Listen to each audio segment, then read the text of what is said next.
Qaynonasining go'shtidan mantiq qilib yegan kelin. Ha do'stlar, xato eshitganlaring yo'q. Bu narsa 2017-yilda Angren shahrida sodir bo'lgan. Har doimgidek kelin bilan qaynona itmushuk jiyaji, o'rtada o'g'il sarson. Ona, xotin, iltimos tinch yashaylik, kelishib yashanglar, men ham qiynalib ketdim degan gapga kelin bilan qaynona qaramagan do'stlar. Bir kuni kelin mantiq qilayotgan paytda qaynonasiga yana jing kelin xullas qas ikki qo'ldan chiqqan bo'ldi, o'zlaringiz tushunib turibsizlar. Shunday bo'lgan paytda asabda o'g'lingga ham, senga ham qo'yganim bor qarochi deydi, pichoq bilan jiq qaynonani o'ldiraveradi. Qaynonasini o'ldirgandan keyin qaynonasini bolta bilan bir necha bo'laklarga bo'lib, agrodga ko'mishga qulay bo'lsin deb kichkina bo'laklarga bo'lib ko'mib qo'yadi. O'g'li kelib, "Onam qani?" deb so'rasa, "Onangiz besabdan ko'chaga chiqib ketdi, begim" deydi.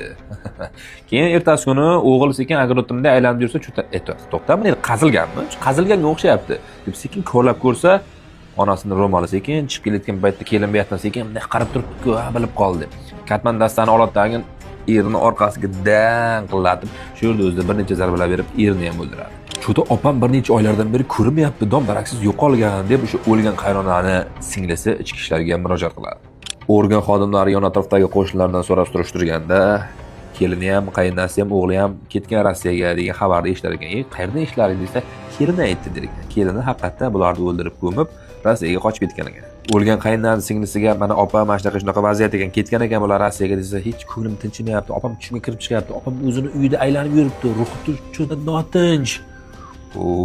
Qo'rqinchli bu yog'i degan gaplarni o'lgan xodimlarga aytar ekan. Xullas tashqaridan qulflangan, uyda hech kim bo'lmagan uyda tekshirishga sanksiya olib, uyga borib qarasa, uy anqib ketgan, sassiq nimadirlarni hidi.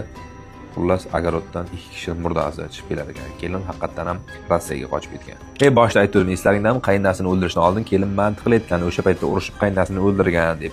Uyimizda bunaqa fojiali narsa bo'lganini hech kim bilmasin degan maqsadda o'zini chiroylikgina tutib, mantini sekin davom ettirib qo'shnilarga tarqatgan ekan. Shundan keyin bu qaynonasini o'ldirib, go'shini mantiga bizga yedirib yuborgan ekan, mantiq qilib sotgan ekan, tarqatgan ekan degan mish-mishlar bu asossiz. Buni hech qanaqa bir fakti, dalil yo'q, lekin endi bu yog'i Allohga ayon. Jinoyat kodeksi 97-moddasi 2-qismi A bandi 2 yoki undan ortiq shaxsiy o'ldirish va boshqa bandlari bilan 12 yil 3 oyga qamalib ketgan ekan o'sha kelin. Endi bu videoni kimga yuboring deyman bilmadim. O'zim ham xijolatdaman. Obuna bo'lib qo'ying deyishga ham xijolatdaman qanaqadir.